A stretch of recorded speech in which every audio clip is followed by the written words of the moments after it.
Hello friends, இன்றைக்கி நம்ம பார்க்க போகிறது இட்லி பொடி. பவர் கட் நேரத்தில் உங்களுக்கு ரொம்பவே கை கொடுக்கக்கூடிய ஒரு சைட் டிஷ் இது. அது மட்டும் இல்லாமல் ரொம்ப ப்ரோட்டீன் நிறைஞ்ச ஹெல்த்தியான ஒரு டிஷ்.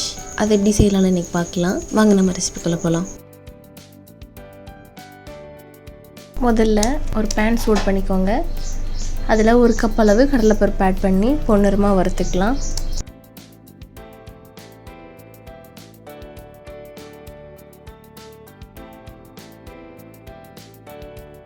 இந்த மாதிரி பொன்னிறமாக எல்லா பருப்பும் வந்ததும் நம்ம அதை ஒரு பிளேட்டில் ட்ரான்ஸ்ஃபர் பண்ணிக்கலாம்.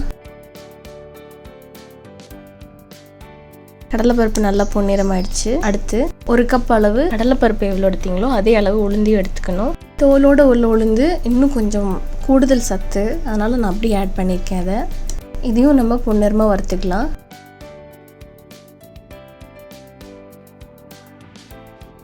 மூணு டேபிள் ஸ்பூன் வெள்ளை எள்ளு, 3 டேபிள் ஸ்பூன் சீரகம் ஆட் பண்ணி நல்லா வாசனை வர வரைக்கும் வறுத்துக்கலாம்.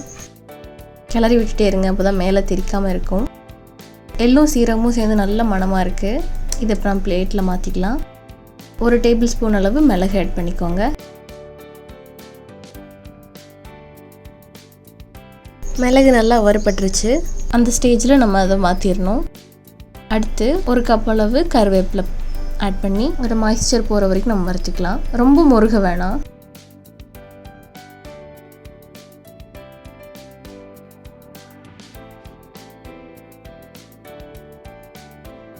அடுத்து பூண்டு ஒரு 8 பல் ஆட் பண்ணியிருக்கேன். இதுவும் கொஞ்சம் ஸ்லைட்டாக ஒரு கருப்பு கலர் அதில் வந்தோடனே நம்ம அதை எடுத்துடலாம்.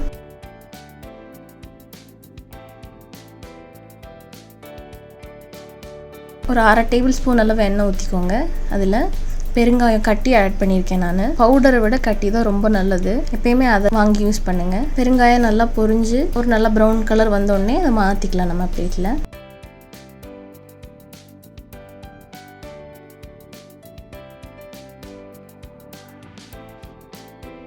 பெருங்காயம் பிளேட்டில் மாற்றிட்டோம். அடுத்து ஒரு 8 வரமிளகா ஆட் பண்ணிக்கோங்க. ஆல்ரெடி பேன் ஹீட்டாக இருக்கிறதால வரமிளகா சீக்கிரம் வறுந்துடும்.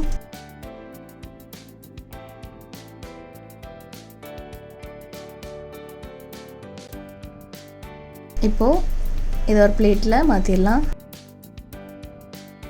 நம்ம இட்லி பொடிக்கு தேவையான எல்லாமே இப்போ வறுத்து தனியாக எடுத்து வச்சுருக்கோம். இது ஆறின உடனே நம்ம மிக்ஸி ஜாரில் மாற்றலாம். பருப்பு எல்லாம் கூல் ஆகிடுச்சு. இப்போ அதை நம்ம 1 by 1 மிக்சிக்குள்ளே ஆட் பண்ணலாம்.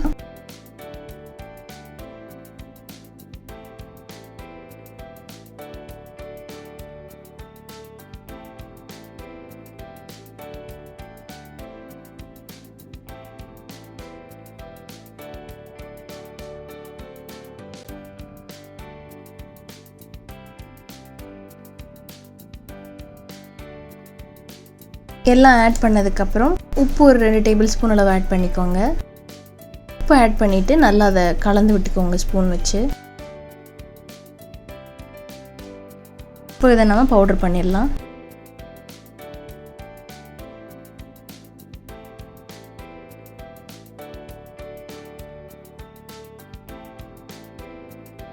குறகுறப்பாக இருந்ததுன்னா மறுபடியும் ஒரு டைம் நம்ம அரைச்சிடலாம். நல்ல பவுடர் ஆகிடணும், நைஸ் பவுடராக.